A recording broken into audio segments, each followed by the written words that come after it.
आपको और आपके पूरे परिवार को शारदीय नवरात्रि की ढेरों शुभकामनाएं। जय माता दी। नवरात्रि के पहले दिन मां दुर्गा के शैलपुत्री रूप की पूजा की जाती है। आज हम आपके लिए प्रस्तुत कर रहे हैं मां शैलपुत्री की पौराणिक कथा। मां शैलपुत्री की उत्पत्ति और पौराणिक कथा। सबसे पहले आप सभी भक्तों को शारदीय नवरात्रि की ढेर सारी शुभकामनाएं। मां दुर्गा के चरणों में हम सबका प्रणाम स्वीकार हो। आज नवरात्रि का पहला दिन है और इस दिन पूजी जाती हैं मां शैलपुत्री। आइए आज हम मां शैलपुत्री की पौराणिक कथा सुनते हैं और उनके चरणों में ध्यान लगाकर भक्ति से भरते हैं, अपना मन लगाकर मां शैलपुत्री की पावन कथा श्रवण करते हैं। मां शैलपुत्री नवरात्रि की प्रथम देवी हैं। इनका जन्म दक्ष प्रजापति की पुत्री के रूप में सती के रूप में हुआ था।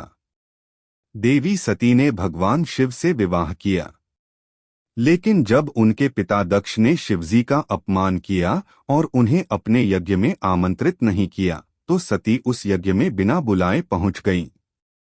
बहुत प्राचीन समय की बात है। सती नाम की एक देवी थीं जो राजा दक्ष प्रजापति की पुत्री थीं और भगवान शिव की अर्धांगिनी बनी थीं। सती भगवान शिव की परम भक्त थीं और उनसे अत्यधिक प्रेम करती थीं। एक बार राजा दक्ष ने एक विशाल यज्ञ का आयोजन किया, जिसमें उन्होंने सभी देवताओं, ऋषियों, मुनियों और ब्रह्मांड के विशिष्ट अतिथियों को आमंत्रित किया, लेकिन जानबूझकर उन्होंने अपने दामाद भगवान शिव को आमंत्रित नहीं किया। जब सती को यह पता चला तो वह बहुत दुखी हुई। उन्होंने शिवजी से आग्रह किया कि वे उन्हें मायके जाने दें, परंतु शिवजी ने उन्हें समझाया कि जहां आपका और मेरा अपमान हो वहां नहीं जाना चाहिए। परंतु सती नहीं मानी और वे अकेले ही यज्ञ में पहुंच गईं। राजा दक्ष ने वहां सती और भगवान शिव का बहुत अपमान किया। यह अपमान सती सहन नहीं कर सकीं। उन्होंने उसी यज्ञ कुंड में आग में आत्मदाह कर लिया। जब यह समाचार भगवान शिव को मिला तो वे अत्यंत क्रोधित हो उठे। उन्होंने वीरभद्र और भूतगणों को भेजकर यज्ञ का विध्वंस कर दिया और राजा दक्ष का भी संहार किया। भगवान शिव ने सती के जले हुए शरीर को उठाकर तांडव करना आरंभ किया। यह देख संपूर्ण ब्रह्मांड कांप उठा।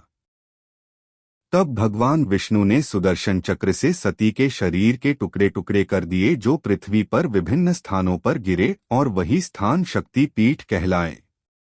पुनर्जन्म शैलपुत्री रूप में अवतार।